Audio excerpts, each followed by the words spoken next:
Ladies and gentlemen, boys and girls, welcome back to Basketball Conference, the ACC football podcast. My name's Joey Weaver. He is Mike McDaniel. Mike, welcome back. We are doing another team recap. We got another wonderful guest with us tonight. Mark Ennis joined us. Mark, friend of the podcast. This is a much anticipated show tonight for a number of different reasons. So, Mark, welcome back. Thanks for joining us. Thanks for rescheduling. The pressure's on now. Oh, geez. All right. Well, I appreciate you guys having me on. Thanks. Mark of 93.9 The Ville in Louisville, Kentucky. Of course, our Louisville correspondent. Mark, you and I talked before the season coming in, and we talked about how Scott Satterfield had run a pretty ridiculous roller coaster of approval ratings, basically, to date. And then I look at the way that this season went, and it really felt like, in a way, it was like a microcosm of the entire tenure that he was here. You know, a couple of bizarre losses. Everyone's ready to come for his head. And then they win 4 straight games. Everything looked great. And then things sort of fell apart again at the end. Is that a fair assessment that this whole thing, the way that it went for Louisville this season, kind of was a microcosm of how his whole tenure was? Yeah, I think it's a very good assessment. They did have his whole tenure in 1 year, from a disappointing loss right out of the gate. You know, if there was anything I thought that really characterized his tenure here, it was anytime there was a game with some real anticipation, they were flat as hell. And it was infuriating, and it really was only kind of once any of the pressure of expectations were off is when they would really kind of put it together. And it was, they never were up for any of the rivalry games with Kentucky, never were really up for any of the openers. You know, anything where there was a chance to do something big and something substantial and make indisputable progress by beating this team or that team, they didn't do it. But then once everyone was sort of like, okay, well, I guess that's that. Well, they'd string together enough, and it was sort of this agonizing thing where they're just enough to not be able to fire him and feel like it was the exact right thing to do, but not enough to where you feel like this is going somewhere. We're progressing towards this being as good as it can be, and it got to just be incredibly monotonous. And it was, I think, the loss to Kentucky at the end of this year was disappointing because it finally wasn't just a total physical mismatch, but they still just didn't have a creative thing that would sort of help them overcome any kind of adversity against Kentucky. And so, if it didn't go perfectly, you just lost, and it was just it's just any other kind of game. Never had the desperation. It never felt like that once. It feels like there were a lot of parallels between what happened with Satterfield and what happened with Fuente at Virginia Tech, except Fuente wrote it out a little bit longer, right? There was the flirtation with another school. Then there was the, I'm staying. I really want to win here. And then it was like the petering out of the wins and the disappointing losses for any game with major anticipation. That mirrors a lot of what happened with Justin Fuente at Virginia Tech. Except Fuente wrote it out, and Satterfield, it's almost as if he saw the writing on the wall when he jumped ship for Cincinnati. At least it felt that way from the outside. Did it feel that way kind of around the program as well? Yeah, there's no question that he, to use Bud Elliott's term, he reset the clock. He had one more year left on his contract, and so everyone knew after this year they were either going to have to extend him or buy him out, and fire him for that 1 year.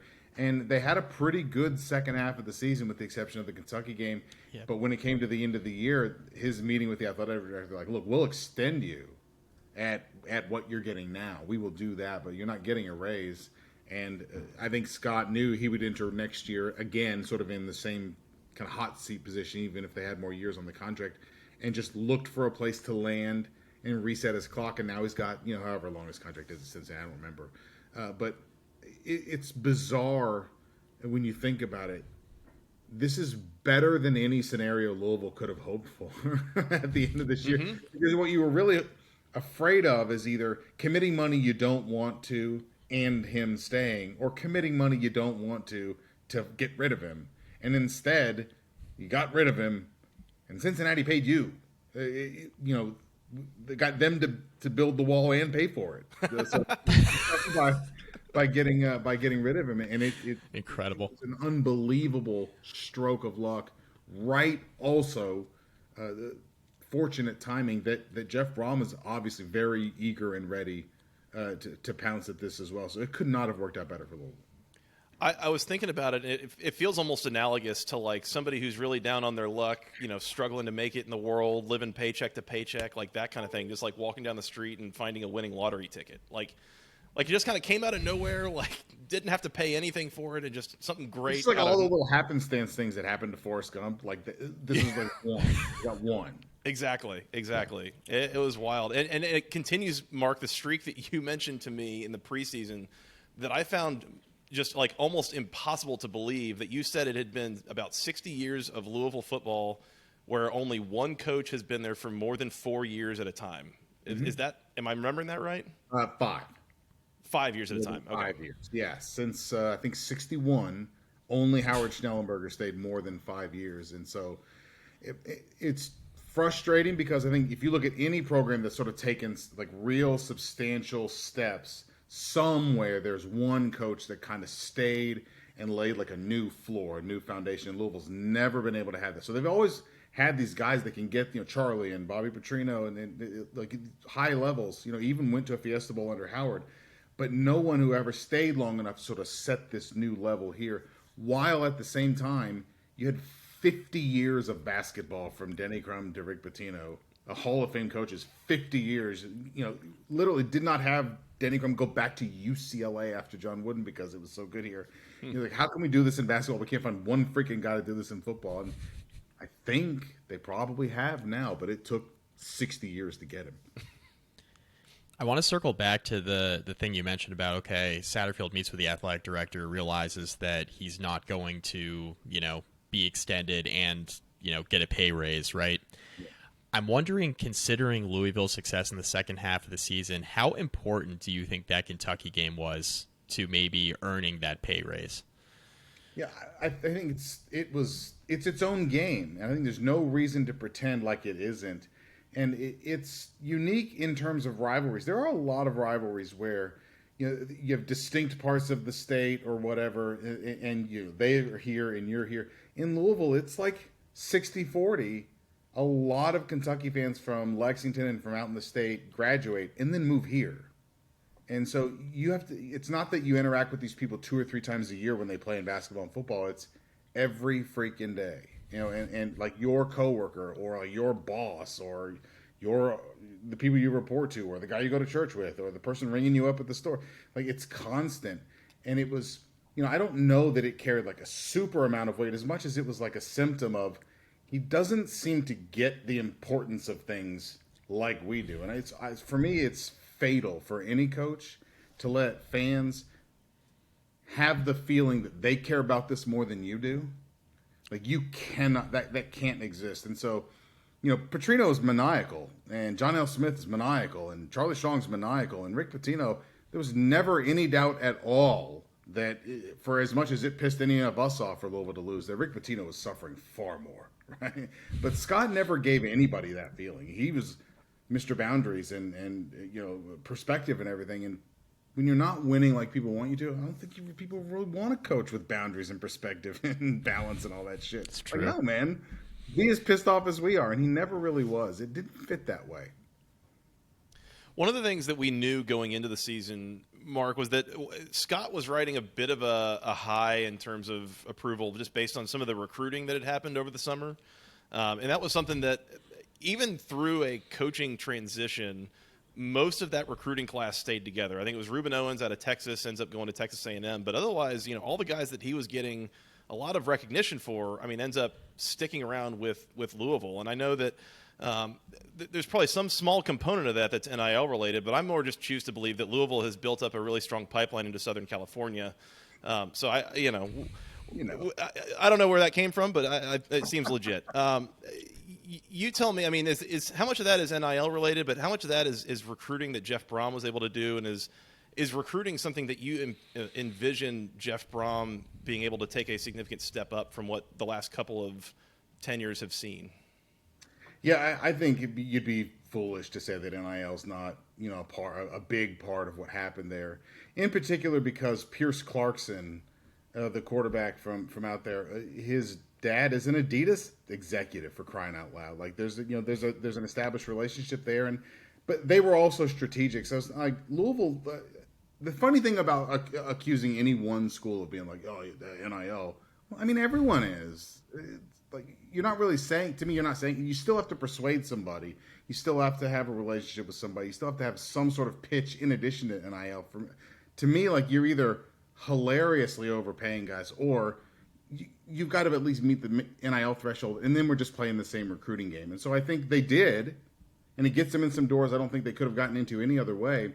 But they did a pretty good job persuading them that Louisville as like a city without pro sports and things like that. I think Adidas does see Louisville as kind of a place of opportunity there, where there's not a lot of like notoriety and competition, that sort of thing here for Louisville. Louisville is the pro sports team here, so to speak. So it's a giant part of it, but it's not all of it. And I think Jeff's reputation speaks for itself. And Pierce Clarkson and his dad. I mean, Pierce Clarkson's his dad, his godfather, I think, is Dennis Erickson. Like, they're friends. So, the offensive reputation, that sort of thing, they're all pretty good. I mean, they only lost Ruben Owens. They lost DeAndre Moore. Everybody else, they were able to hold on to. I don't know how much. I think it's interesting. I don't know how. You never heard almost any of these guys being like, but I really wanted to play for Scott. Like, it was, I think two guys flipped, and they were sort of two of the lower rated guys. And I'm not, crapping on those guys. I'm just saying, like, they didn't really lose a lot of those guys to him, and fewer players transferred than I expected too. It's kind of interesting the way that it's been revealing that way. Mm-hmm. Jeff Brohm obviously brought a program back at Purdue, right? And he's in a situation now, I think, with Louisville where, yeah, maybe expectations weren't met in the manner to which a lot of Louisville fans expected under Satterfield, but it's not like he's inheriting like a totally dead program, right? He's coming into, I think, a better situation than he stepped into at Purdue. So what do you think is like the single most important thing he needs to do to kind of, hit the ground running? Obviously, recruiting a big part of it and being able to keep, a good amount of that class together. But maybe on the field this spring, what do you think is the single most important thing he needs to do? It's quarterback. Malik Cunningham's here as long as Kie Clark was in Virginia. Like, he's been here for forever. and Scott did a really bad job recruiting quarterbacks behind him.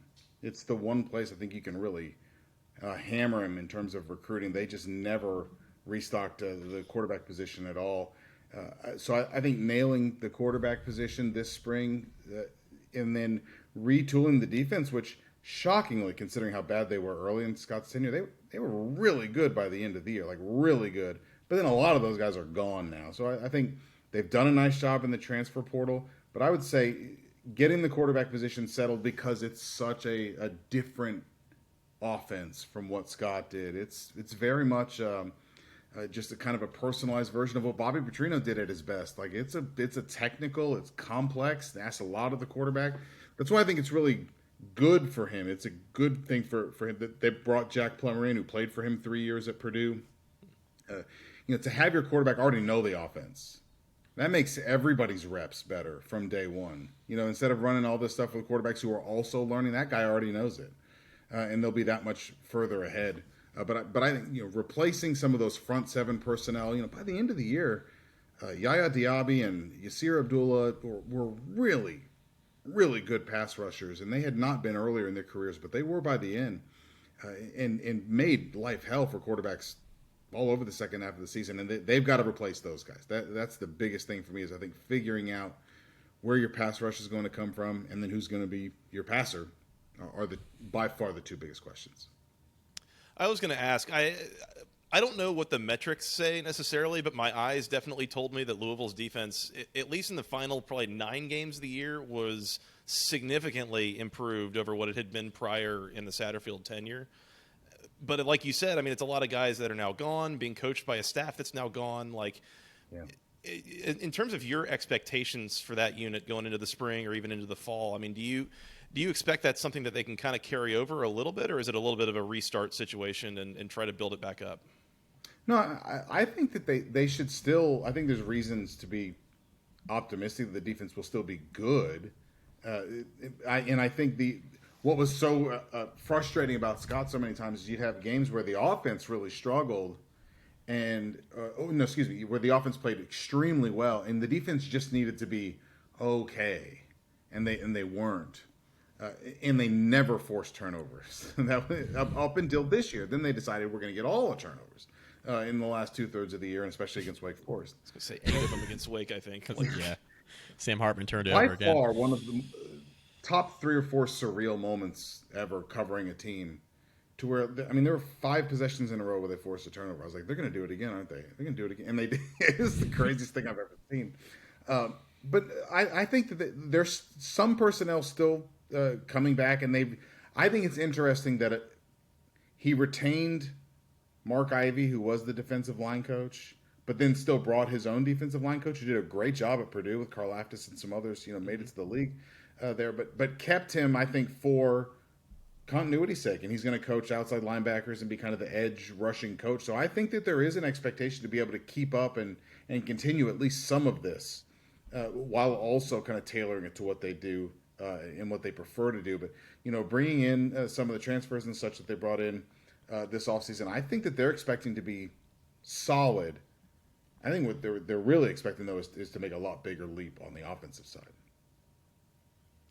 What do you think are fair expectations in terms of, you're coming off of a decent year by Satterfield, right? Obviously, Brohm knows how important that Kentucky game is at the end of the year. I think he needs to win some of those, obviously.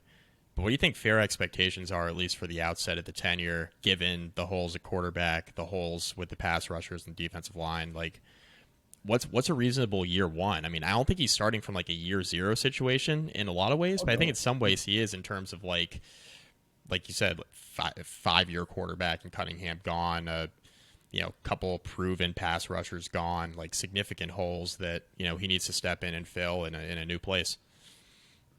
I think the big thing is they do have a quarterback. I think you got to mesh everybody, but I think that they're further along than they would be about having to teach the quarterback, a new offense. But the big thing I think for them is looking at the schedule. The schedule is extremely friendly.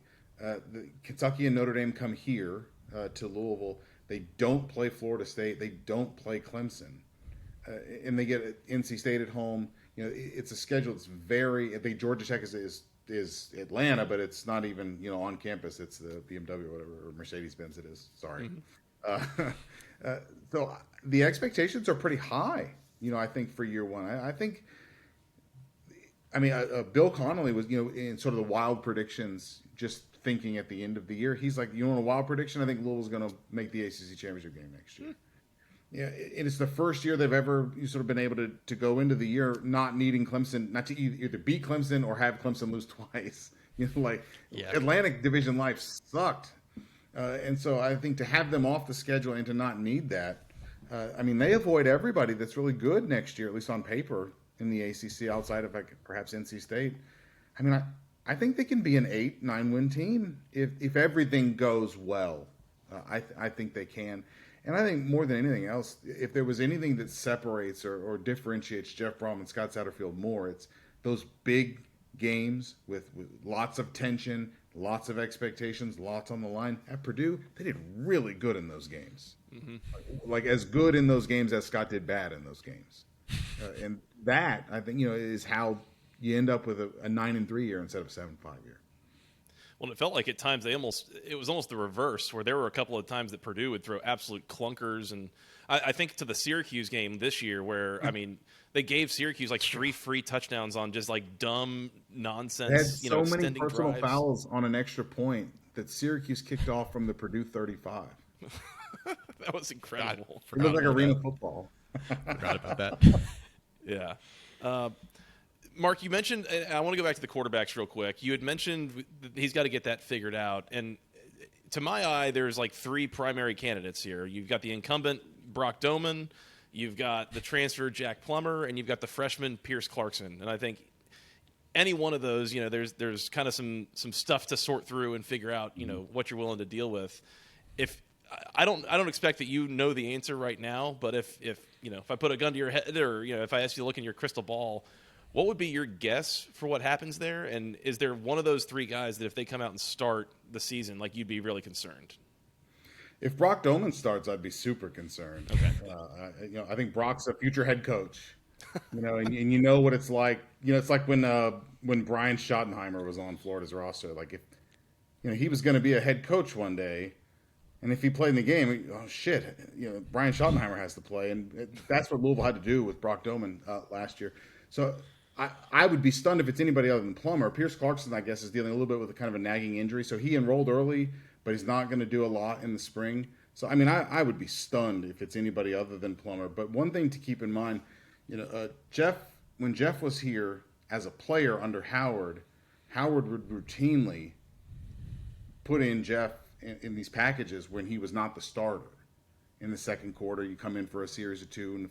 And then when Jeff was an assistant under Bobby Petrino, they did the exact same thing with Brian Brohm, where they put Brian Brohm in series here and there while Stephon LaForce was here. And so I wouldn't be shocked at all, especially given the fact that you can play 4 games and still redshirt, that Plummer's the guy, but that you see some places where they insert Pierce Clarkson as well. And I think he probably would do a decent job with Brock Doman, at least having him ready and that sort of thing. But if he has to play, that's not good for Louisville.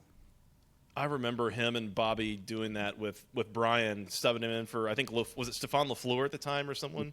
Yep. And it was like, man, I don't know why more coaches don't do this. Like, just getting valuable reps for a drive or two. Like, it seemed like it worked out great. So, yeah. Anyways, I'll get out of the way. You got to have some maturity, though. Stephon LaForce could handle that. He didn't take that as a threat. And of course, if you're threatened by Brian Brohm playing for Louisville, tough shit. You should be. Yeah, I mean, Brian, come on.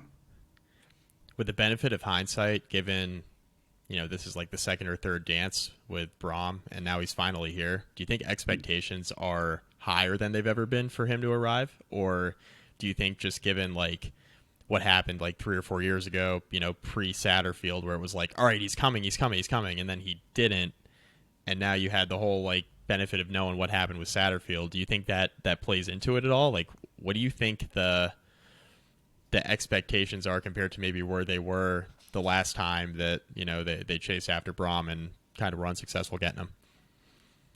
Yeah, I think this is probably, of the 3 flirtations, there was the year that Louisville ended up hiring Satterfield because they couldn't work it out with Brohm. Right. And then there was after last year, and then after this year, and then this one, third time's the charm. Right. If he had come the first time instead of them hiring Scott Satterfield, history says that every single head coach who comes in after Bobby Petrino, it's a disaster. That he leaves, a brownfield. Yeah. He does. And it even happened here when Steve Crackthorpe followed him with a roster that was like full of future NFL guys, and they went 6-6. Like, it just, when he's not there, everyone just sort of falls apart. And then if he had come after last year, they still weren't. The roster had not, I think, sort of recovered from Bobby at that point, and I think it would have been kind of contentious if they had fired Steve there. I think there would have been some players that were disappointed with all of that, and we hadn't really seen what NIL could do. So I think, like, of the times that he considered coming here, this is the most opportune one. People were done with Scott. The fans had voted with their feet, even as they improved last year. People didn't come to the games. People knew, and they were right. I mean, they turned out to be absolutely right about the guy. So I think people were ready for him, and I think he fully he got Purdue to the Big Ten championship game and felt like he'd kind of finished the work there. And this was an opportune time now. I don't have to feel any guilt about leaving there. I've done just about what I'm going to be able to do. They're going to get rid of divisions. It's going to be hard as hell in life in the Big Ten anyway here soon. This was the exact right time. And he does inherit, like you were saying a little bit earlier, he inherits a much healthier roster in terms of every position being well-stocked instead of just wide receiver and safety like with Bobby. And guys who worked hard. Like, Scott left it a lot healthier than he would have inherited at any other point. Mike, I think I'm good. Any other questions for Mark while we got him? I don't think so. I think we're Did set. we ACC chant when Virginia lost today? All of us? I did. Of course, we're not going to get through the Louisville discussion in March without hitting on a little bit of college You basketball. want to talk recruiting? That's what I want to talk about. Yeah. Golly. I don't know about this actual games, but recruiting's going well. I got to tell you, though, Mark, like, between you and who am I thinking of? Mike Rutherford, sorry, and a couple other guys in Louisville. Like some of the quotes that I was seeing from the coaching staff after games, where they were just sort of throwing their hands up, like, I don't know. It's like, man, I'm concerned about what's going on there, and like if they're going to actually fix this under Kenny Payne. It was disheartening for sure. I've never seen a full year where guys just didn't listen and not being able to tell if it's them or if it's him or some combination. And he's banking on everyone seeing that it was really them, because I think just to wrap things up with basketball, I think they're going to bring 4 players back off the entire roster, and they're going to bring in 8 new people. And I think for fans, it's the second year, and you're going to have to give them year 2. But I think the good news is when you're that bad and you've banked so much on, listen, you give me a few players and we're going to be fine. Well, okay. The whole roster is going to be your guys next year, because you can do that in college basketball. You turn it over in 2 years. It's going to be all yours. Yeah. I think you get to skip that step where you're close, that NIT step. But no, you go 4-28 and it's all them. All right, change them all and get a lot better. I think that's going to be the expectation. I don't think there's going to be any. If they go 16-14 next year, that'll be it. You think it's like tournament or bust? Absolutely. Oh wow. That's what happens when you go 4-28. Like you can go 4-28. Yeah. When you have as many wins as people in this chat, yeah. My guy Josh Pastner didn't go 4-28, and Georgia Tech is broke, and he still got fired. So 3 of the 4 coaches they lost to, or that they beat this year, got fired. Oh, that's true, because they did beat Josh Pastner. They beat Pastner, they beat Rick Stansberry, the Florida A&M's coach, I forget his name, and then there's Brownell, and they made the NIT. So yeah, and then lost. And we kept Clemson out of the tournament too. See, Brownell damn near got fired too. So that's. Then they announced they're keeping. They should have fired Pastner as soon as you guys lost that game. Should have fired him. Yeah, that's true. Rough. Then they announced they were keeping Brownell. Man, I love that guy though. I have never figured out like the Louisville fan. There was barely even any crossover with like his Memphis teams, but like there are like some Louisville people that have an absolute fascination with Josh Pastner, and I've never figured it out. Well, he's adorable. He's a not serious version of Rick Pitino, right? Does that make like that kind of energy, but like not at all angry like Rick? But it goes back to 2014 when they beat Louisville at the Yum Center. Josh got into it with some Louisville fans as he was going down the tunnel. It was fine, nothing bad. But then after the game was like goes to the podium and is like talking about the team GPA and all the stuff. And Louisville fans have never forgotten it. Like I get calls about it. Did he talk about the GPA? Like now, it's 9 years later. Like you never know what's going to stick with people. But him talking about the GPA in the postgame press conference, people are like, fuck that guy. That's hilarious. He's like the Italian mob boss's like oblivious, like just ultra optimistic son. Like that's also Jewish. Yeah, also Jewish. Yeah, right. Also Jewish. Yeah, it's been quite the experience watching him. There are a few things that I've enjoyed more than reading his answer about Georgia Tech being an engineering school and all that from media days this year. The audio of it is not nearly as fun as when I read it. That was much more fun. Man, he'll talk about anything. You put a microphone in front of him. Hell yeah, absolutely. He's one of those guys. He's probably going to be on Calipari's bench next year, so we'll see him. Oh boy, that's the heir apparent there. Cal needs help. Mark hopes so. And if they lose tomorrow, if Kentucky loses tomorrow, whew. You think he's done? I think he'll want to be done. Yeah, I think he's so done too. with It's that. a lot of money, man. I'm not walking away from all that, but maybe he will. That's true. That's true. Mark, this has been a lot of fun. Really appreciate you joining us. Mark is on 93.9 The Ville in Louisville, at Mark Ennis on Twitter. All things wonderful Louisville coverage. Mark, absolute pleasure. Thank you for joining us. We'd love to have you back on sometime soon. Anytime, guys. Anytime. Mike, we've been talking about doing a news update for a few weeks now. Let's just go ahead and let's do that now. How's that work? Yeah. Works for me. There's really only like one piece of news that we really felt compelled to discuss here. We could get into some minutia about the NFL draft and combine results and, a scheduling announcement between Georgia Tech and Florida State involving an Ireland game. But the big thing that we need to hit on actually does involve Florida State.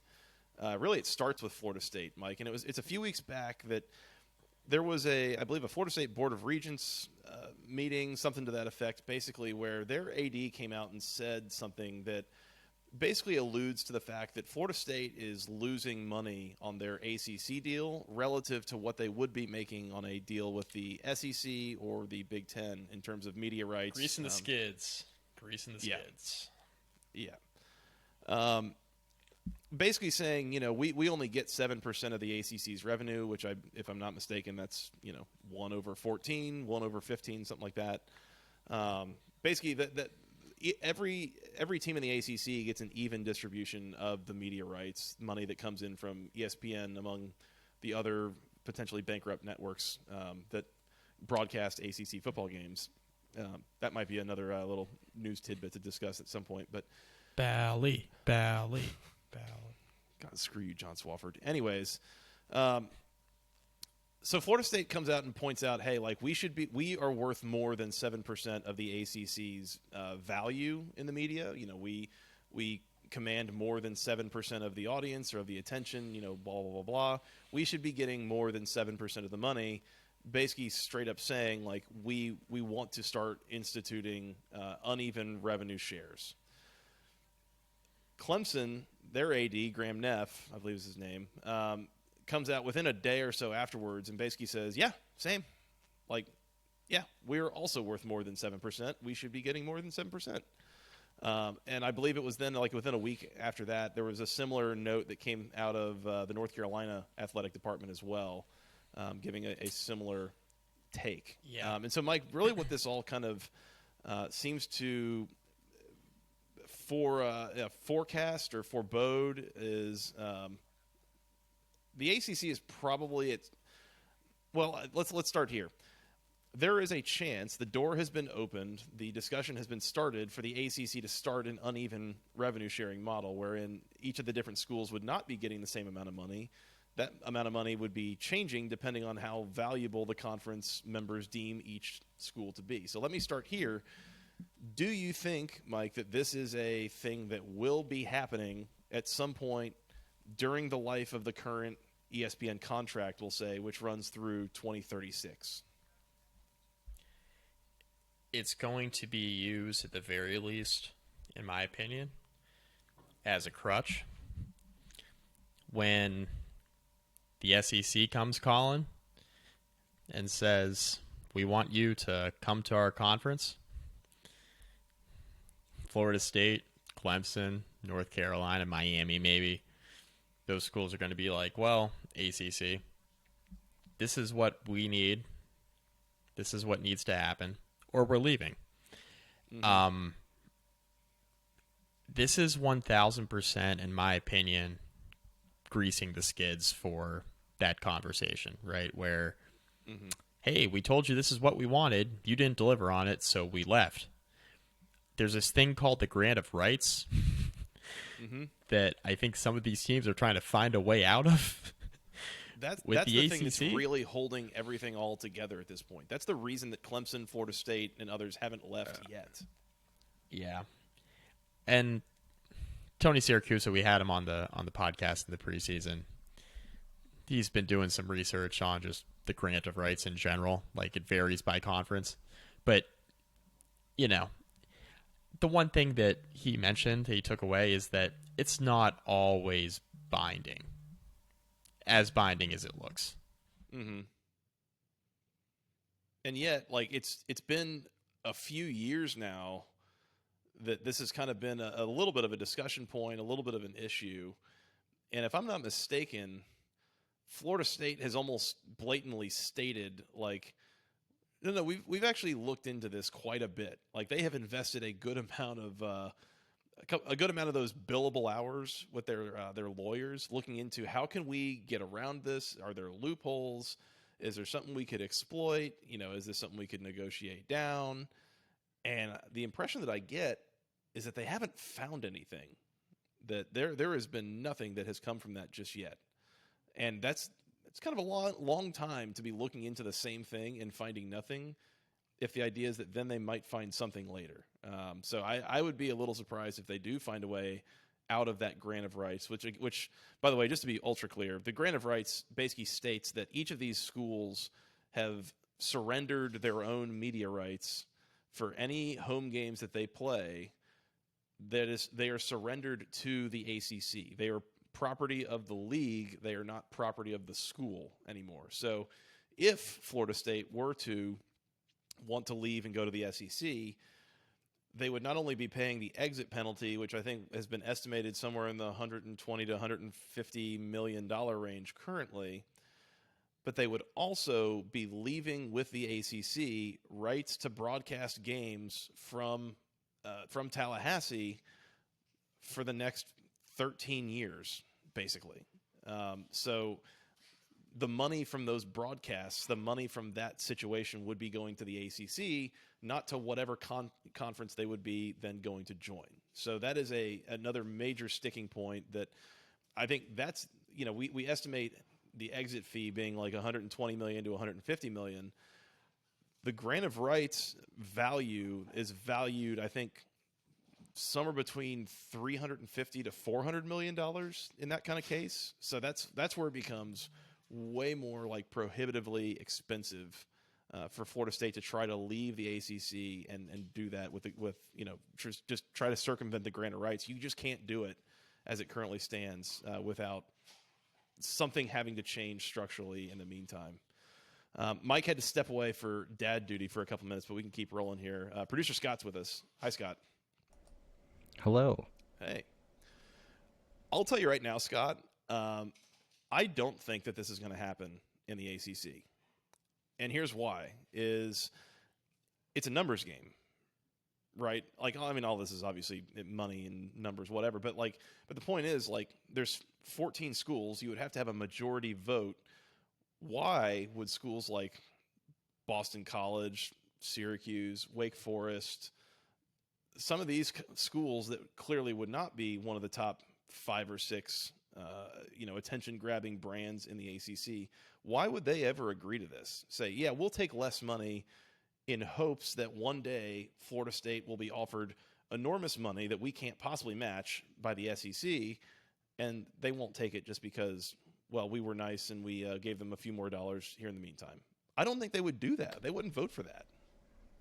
I don't think they would either, but I also have a question on how does the SEC kind of do this with their schools? For example, Vanderbilt is still in the SEC. Like, they're not one of the big brands. Yeah. So how do they do it? My understanding is that they have equal revenue sharing. I think most of these conferences do. The Big 12 did not. The Big 12, I believe, had more money slated for, Texas and Oklahoma, who now have left for the SEC. So you have a little bit of a demonstration there for just how much unequal revenue sharing means to schools when trying to decide, are they going to stay in the conference or leave? Which is to say, it really gets you almost nowhere, it just costs you money. There was that. I don't think that we've gotten there with the Pac-12. I know there was some discussion of doing that with like USC, maybe UCLA. I think there's now some discussion maybe doing that with like Oregon and Washington, who are the other ones that are kind of theorized to be candidates to jump to another conference. There's also like the corner schools. Anyways, that's a whole other ball of wax. But the way that I understand it is that the Big 12 was the only conference that really was doing it that way. Of the 5 major conferences, the others, it is an even distribution of that television media revenue, school by school.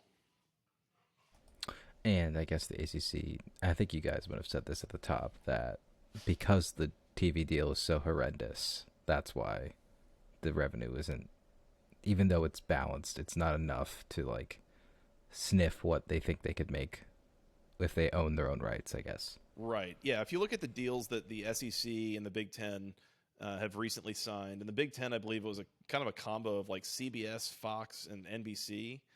The SEC, yep, the big boys. Yeah, and the SEC was with ESPN. Basically, if you want to watch Big Ten football, go to the channels that show NFL football right now, and it's there. If you want to watch SEC football, just go to ESPN, ABC, ESPN2, ESPNU, the SEC network, like all those ESPN-owned channels. That's what it's going to be, I think, here starting in the next, couple of years maybe. It won't take long to get there. those are like far and away the biggest deals, both just in terms of pure dollars as well as like on a dollar per school basis, like way, way higher. I don't have the exact numbers in front of me. I can't say, but I mean, there is a massive like a chasm, however that word is. Like it's an enormous gap, I think, between what those two are doing versus what the other three Power 5 schools are doing. As you alluded to, it is the ACC's 20-year-long media deal that was signed in 2016, part of which created the ACC network. But the level of, it is not a lucrative deal relative to what these other conferences are doing. It does not escalate quickly, like at all. It does not allow for any sort of renegotiation short of like conference expansion, which is part of why we've kind of pined for that at times in this podcast. But yeah, I mean, it is not a situation that is setting up the ACC to remain competitive at the highest levels financially over the next several years. Do we think the collapse of Bally Sports is going to impact this?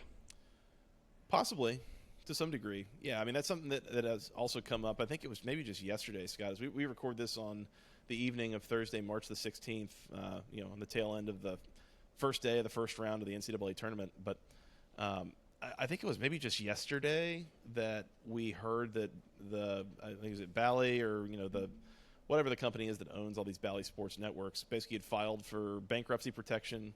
There's chances that this is going to cause issues with a number of like the MLB teams that they broadcast locally across the country, and now obviously there's like the one, maybe 2 games a week for the ACC in football, as well as a couple games a week in basketball that they broadcast. Where I don't know that there's a lot of clarity on either A, like is this TV network going to continue to exist, or B, will they be able to continue making payments to those leagues to continue carrying their games, or will those leagues just, say, hey, you're violating this contract and we're out? I don't know. Yeah, so touching real quick on the Bally point, I did see that the MLB will be broadcasting or live streaming all of the Bally Network cities for free. So I saw that. So the MLB will take care of that themselves, yeah. Right, so I don't know if something similar would happen. So in my hopes and dreams are that the ACC network would then be able to broadcast all of those games that were slotted for those regional networks. But a man can dream, Joey. That's probably not going to happen. So a man can dream. I don't know if it would be the ACC network. I mean, you could find a thing on like ESPN Plus. I mean, that's really your 2 broadcast partners right now, is that 1 or 2 games a week on Bally, and then everything else is on ESPN. So you figure that would at least enable a renegotiation of sorts, but I don't think it's like a fully, tear it down to the ground and restart level of negotiation. I don't think it's going to really fix your problems long term. But yeah, I mean, it might do something. It might be a somewhat slight boost. I think my understanding of what I've heard is that the whole genesis of the Bally deal, which used to be Jefferson Pilot, which used to be, Lord knows what else. I can't remember all these networks that it's been on, but a lot of that I think was related to John Swofford having a relationship with someone in leadership there, and it was a little bit of a. I don't know that Swofford was doing it because it was a legitimately smart business deal, at least in the most recent round of negotiations. I think it was a little bit of him trying to do a favor for someone over there, and in turn doing no favors for the rest of his league. On his way out to go retire, by the way. Thanks, John. Thanks, John. So, yeah, that's a lot. A lot of background, and this is all very like, if all you care about is like what happens between the lines on a Saturday, like this stuff is pretty far outside of your purview, outside of what you care about. So I don't know if even people are even listening to this at this point, but in any case, I mean, so that's the thing. I don't think this is going to happen, the uneven revenue sharing. I don't think it will. I don't think that enough schools are motivated for it to happen. I don't think it makes sense. Why would like Wake Forest agree to take money out of their own pockets just for the sake of maybe trying to keep Clemson and Florida State in the league at a much later date when they actually have the ability to leave? I don't know. I don't think that they would do that. Here's the other thing, Scott, and this gets to a little bit of a rant that I have, and something that I was thinking about, and this like go off, King. This realignment stuff is really bothering me, kind of at a conceptual level. And I mean, there's definitely a piece of this, and it's Texas and Oklahoma leaving the Big 12 to go to the SEC. It's USC and UCLA leaving the Pac-12 to go to the Big 10. Like we're doing the realignment thing, right? And the discussion kind of at a fundamental level bothers me, because what we're talking about and what the reasoning always is these schools are doing it for more money. They're trying to get more money. They Texas and Oklahoma can make more money off the TV contract at the with the SEC than they could with the Big 12. So they're going to do it, and they're going to go get more money. More money, more money, more money. And where this, I get that on some level, right? Like, you have more money, you can buy nicer things, you can buy better coaches, you can maybe even afford to pay the athletes. Gasp, egad. You can do a lot of things. Never. That, paying athletes? No. Yeah. You can build an even bigger palace, and you can coat all the toilets in gold, and you can, whatever you're going to do. But at some point, Scott, like you tell me, like what is all of any of this actually about? Like, there's only one thing that this is actually, any of this should be about. Are you asking me, the fan? Are you Sure. asking the Yeah, business, I mean, the business decision makers? Ultimately, what is any of all of this about? Yeah, you Scott, you the fan. I think I'm too smart for my own good sometimes, because like I've already seen how money intertwines with sports, but ultimately it should be about the student athletes on the field. Yeah, it's what happens for 60 minutes on Saturdays. Who wins games, right? Like that's what matters, is winning games. And now here's the night, okay, well, again, if you have more money, you can hire better coaches, and you can, build better facilities, and you can probably recruit better, and blah, blah, blah, blah. So like that'll lead you to winning more games. But will it? Do you think USC is going to win more games? There's only so many games to win. Yeah, there's only so many games to win. And when by making more money, these teams, these programs, it's like, well, yeah, they're going to become a bigger fish, but they're also jumping into a bigger pond. They're no longer the biggest fish in a small pond. Now they're a bigger fish in a much bigger pond with even bigger fish than they have. So, like, at some point, yeah, you're making more money, but, like, are you actually winning more games? Is this actually giving you a better chance to, like, win a national title or to win your conference? Or, like, that's the thing, is, like, there's the rivalry aspect for sure of, like, are we just not going to see USC play Stanford anymore?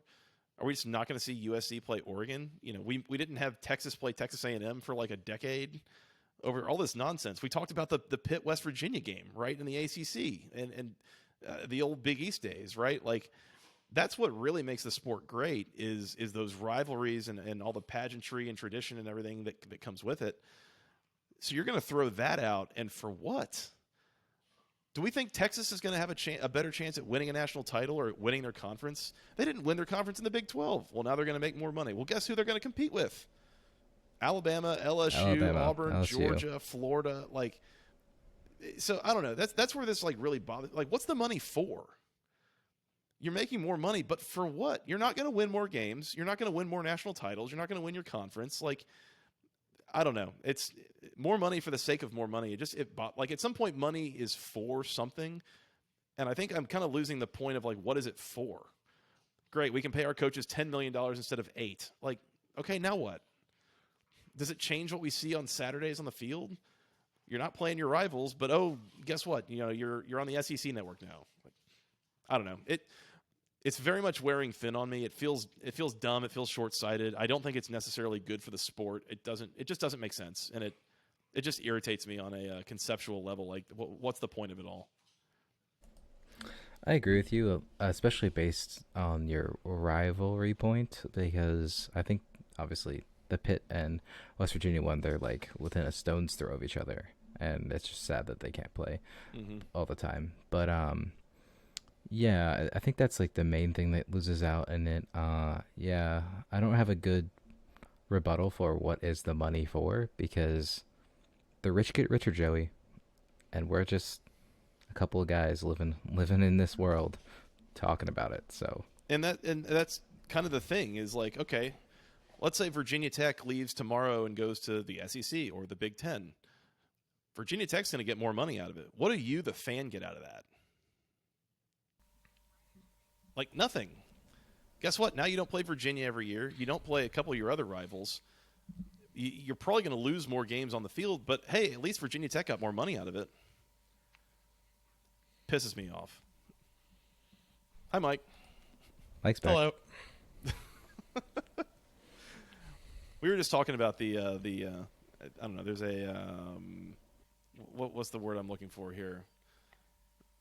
I don't know. An impending sense of doom, basically, for college football. Accurate. Tough but fair, yeah. Not to recap the whole discussion here, Mike, but basically, I disagree that this unequal revenue sharing is going to happen. Reason being, I just don't think that you're going to get nearly enough schools to vote in favor of it. I don't think that it makes sense for so much of the ACC to actually vote for this. That, like, why would Wake, Boston College, Syracuse, take your pick of so many of these schools? Like, why would they vote to take money out of their own pockets? They wouldn't. Yeah, so they wouldn't. That's my this thought. Is just on why used this as won't happen. It's just used. My thought, I think, before I left like 20 minutes ago, was that they're kind of using this as a threat so that they can figure out a way to get out of the ACC. That's kind of my take on it. And that was kind of my last point here. It does feel like it's a warning shot or it's something, but like ultimately, I think this is kind of call it the first domino.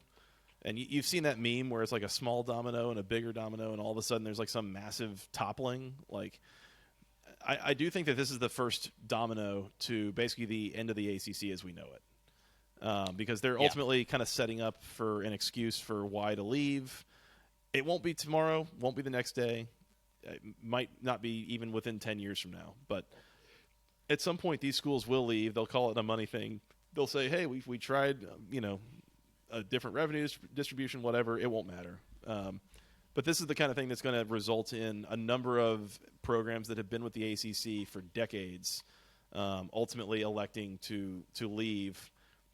And, I don't know. That sucks. It sucks that these schools that have so much history together are now going to, be separated by greed and money, which, again, like what's the money for?